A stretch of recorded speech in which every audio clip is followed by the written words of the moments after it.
इधर बोलिए। हाथों में हथकड़ी और पैरों में बेड़ियां।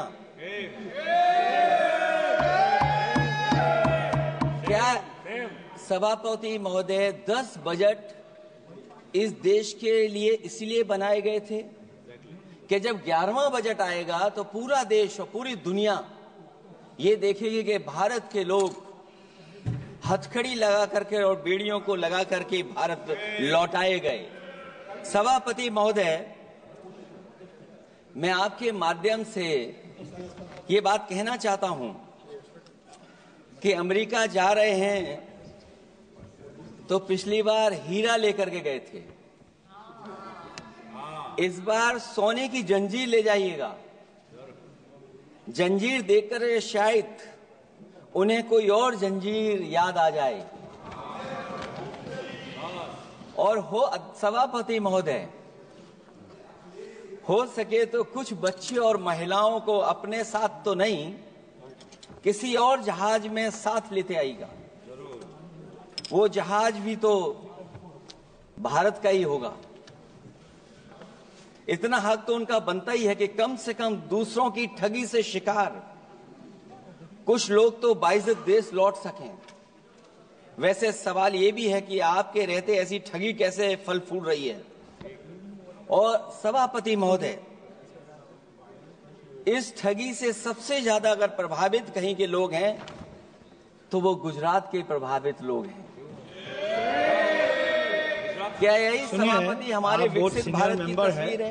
यादव जी, आप सीनियर मेंबर हैं। सभापति पार्लियामेंट्री वर्ड जो आप बोलते हैं थोड़ा सा सोच समझ कर बोलिएगा। ये ठगी वर्ड जो है थोड़ा सा इसको हटा दीजिएगा। सभापति महोदय, एक दूसरी तस्वीर में हम लोगों ने देखी, महाकुंभ जो 144 साल बाद एक झूठा प्रचार किया गया। 144 साल। सभापति महोदय, बोलने दीजिए। सभापति महोदय, कुछ पॉइंट रेज करा। सभापति महोदय, ये एक मिनट रुकिए, जस्ट ए मिनट एस्ट्रोनॉम, एक minute please, honourable member please. Yadav ji एक मिनट प्लीज, आप बैठिए। सभापति महोदय, यादव जी आप बैठिए एक मिनट, आप बोलिए। संविधान का आर्टिकल 25, 26, 27 और 28 ये कहता है कि आप किसी भी रिलीजन के खिलाफ किसी प्रकार की बातें नहीं कर सकते। ये लोग एंटी हिंदू है, ठीक है, ये लोग एंटी हिंदू है, ठीक है, पूरे कांग्रेस के। I got the point please. देख लेंगे इसको। I will see. Please be seated. आप लोग बैठिए, हम देख लेंगे। सभापति महोदय, हम देख लेंगे, आप बैठिए प्लीज। आप बोलिए, हम देख लेंगे। गौरव जी बोला है ना, प्लीज आप लोग बैठिए, बोलने दीजिए, नेता को बोलने दीजिए, माननीय नेताजी को बोलने दीजिए। वो महाकुंभ की तस्वीर, क्या हो रहा है? ये भड़काना चाहते हैं, ये भड़काना चाहते हैं। सभापति महोदय, ध्यान भड़काना चाहते हैं। एक मिनट, कोई आप भी ऐसा स्नान करके नहीं आए हो, कोई भी आस्था के विरुद्ध में बोला है, आपको कोई उसको हटा अधिकार दीजिएगा। नहीं बनता है। आप स्नान करके नहीं आए हो, आपने स्नान नहीं किया कुंभ में। बोल दिया मैंने, सभापति महोदय, बोल दिया प्लीज। आप हटा दिया जाएगा वो। सभापति महोदय, इन्होंने कुंभ में स्नान नहीं किया। आप इधर देखिए, शहर पर देखिए, उधर मत देखिए, शहर को संबोधन कीजिए। अगर फोटो आई होती तो मैं जैकेट वाली भी फोटो देख लेता। आपका कोई गलत फोटो दिखा है सभापति महोदय, ऐसा लग रहा है। विकसित भारत की जो दूसरी तस्वीर देखी जी, वो तस्वीर न केवल हम लोगों को दुख पहुंचाती है, बल्कि तमाम वो सनातन को स्वीकार करने वाले लोग, उनको दुख पहुंचाया होगा। सभापति महोदय, अगर लोग तकलीफ में रहे, परेशानी में रहे, और ये पहली बार हुआ होगा ऐसा कि लोग 300 किलोमीटर के जाम में फंस गए। न केवल एक मुख्यमंत्री, सभापति महोदय, उन्हें 2-2 मुख्यमंत्रियों को लगाना पड़ा कि कैसे जाम रुक जाए। सभापति, इसके साथ साथ इन्हीं के संगठन के लोगों को जब लगा कि वो व्यवस्था नहीं बना सकते, तो इतने दिनों बाद इनके संगठन के लोगों की अपील है कि भारतीय जनता पार्टी के कार्यकर्ता बाहर आए और लोगों को सुविधा दें, परेशानी दें। ये बात तब सभापति आई है जब लोग दुख तकलीफ परेशानी की वजह से इनके खिलाफ चिल्लाने लगे, इनके खिलाफ बोलने लगे। सभापति महोदय, मैं ये पूछना चाहता हूं, जिस स्नान के लिए प्रधानमंत्री गए हो, देश के राष्ट्रपति गए हो, उपराष्ट्रपति गए हो, मंत्री गए हो, क्या यही विकसित भारत की तस्वीर होगी जिसमें आप ट्रैफिक मैनेज नहीं कर पा रहे हैं? आप हर शहर में यह कहा गया कि कोई शहर से निकले नहीं, सब के सब वहीं पर रुक जाएं, आगे नहीं जा सकते, दर्शन नहीं कर सकते। अगर ये सच्चाई नहीं है सभापति महोदय, सब बॉर्डर सील हुए हैं, जितना भारत के लोग सब बॉर्डर सील हुए हैं, और फिर चांद पर पहुंचने का क्या फायदा जब जमीन की समस्याएं न दिखती हों आपको, जमीन की समस्याएं न दिखती हों। और सभापति महोदय, मैं सरकार से जानना चाहता हूं वो ड्रोन कहां हैं? वो जो डिजिटल इंडिया की बात कही गई थी वो कहां है?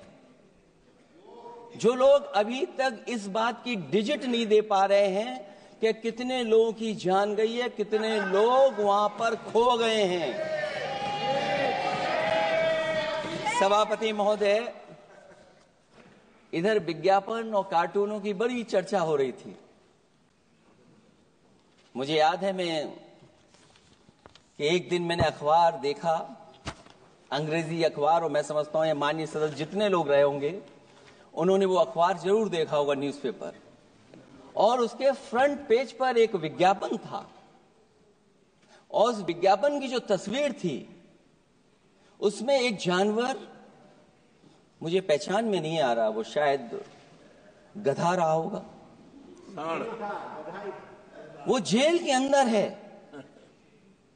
मेरा मन नहीं माना, मैंने उसी दिन सरकार को जगाने के लिए लिखा, और मैं आज सभापति महोदय सरकार के माध्यम से जानना चाहता हूं कि डिजिटल इंडिया करते करते साइबर क्राइम, साइबर लूट और डिजिटल अरेस्ट कितना बढ़ गया है। और जो विज्ञापन दिया था, इस जानकारी के बाद वो विज्ञापन दोबारा अखबार में नहीं आया। वो विज्ञापन की तस्वीर मैं नहीं दिखा सकता हूं, मैं समझता हूं माननीय मंत्री जी उस विज्ञापन को जानते होंगे और देखा होगा उन्होंने। जो विज्ञापन दिया, जनता का भारतीय रिजर्व बैंक से यह सवाल है कि वो अपने ऐसे विज्ञापनों में किसको चित्रित कर रहे हैं और क्यों, और वो कहां से आया है? क्या यह कोई प्रतीकात्मक चित्रण है? यदि हां, तो वो जानवर किसका प्रतीक है? क्या उस सिस्टम का जिसके कंधे पर स्वच्छ और सुरक्षित बैंकिंग की नैतिक जिम्मेदारी है, या उस मंत्रालय का जिसको सुरक्षित बैंकिंग का दायित्व निभाना चाहिए? अगर ये चित्रण जनता को दिखाना चाह रहा है कि ये बहुत ही अनैतिक भी है, जनता इसके लिए मानहानि का दावा भी कर सकती है। अगर आरबीआई यही दिखाना चाह रहा है तो आप अपने खाता धारकों के प्रति बैंक का ऐसा नकारात्मक रवैया न केवल आपत्तिजनक है बल्कि घोर निंदनीय भी है। आरबीआई ऐसे विज्ञापनों से नहीं बल्कि अपने सिस्टम को चुस्त दुरुस्त करके वह जनता में बैंकिंग साक्षरता और बैंकिंग सजगता जागरूकता अभियान चलाकर जनता को सचेत और सावधान करें। उसी के बाद मैं समझता हूं जब भी हम लोग मोबाइल खोलते हैं कोई ना कोई आवाज सुनाई देती है उसके अंदर। क्या सभापति महोदय डिजिटल अरेस्ट के माध्यम से लाखों लाख रुपया नहीं लूटा जा रहा है? आखिरकार उसके लिए जिम्मेदार कौन है? कौन जिम्मेदार है उसके लिए?